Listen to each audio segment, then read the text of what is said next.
আপনি যে প্রশ্নটা করেছেন উন্নতি হয় নাই কেন, আমি যদি বলি যে আমরা না থাকলে অবনতি কতটা হতো সেটা আপনি ধারণাও করতে পারবেন না। I think that will be the right perspective.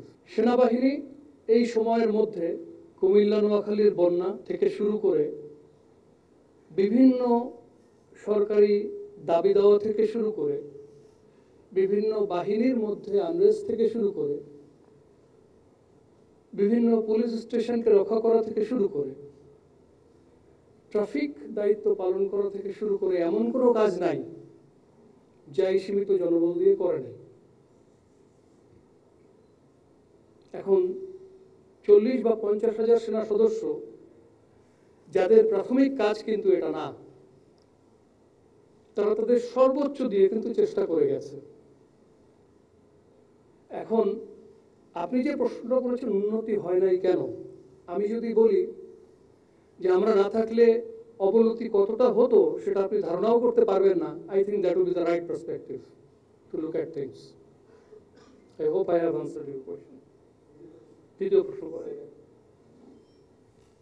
আরেকটা বিষয় হচ্ছে যে আমরা দেখছি যে আগামীকাল থেকে এক্সটার্নাল অ্যাফেয়ার্স রিলেটেড যে ইন্ডিয়ার নর্থ ইস্ট এরিয়াতে বাংলাদেশ বর্ডারের মধ্যেও পড়ে Indian air force extensive combat training ও এক্সারসাইজে যাচ্ছে।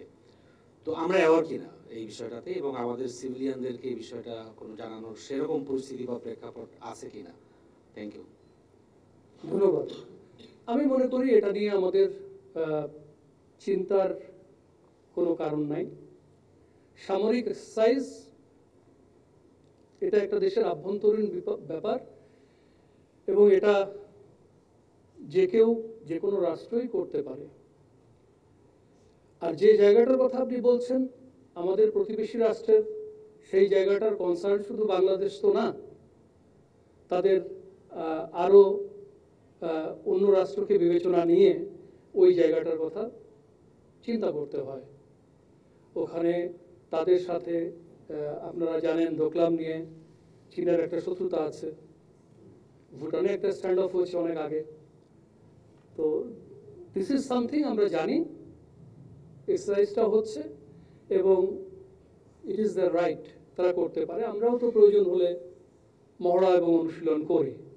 তো বিষয়টাকে আমার মনে হয় সেভাবে দেখলেই ভালো হয়। কি চীন আপাতত একটু লো এবে চলছে, সো পার্বত্য চট্টগ্রামের বর্ডার থেকে অস্ত্র আসলে সেটা ঢাকামুখী, এই বিষয়টা প্রশ্নবিদ্ধ।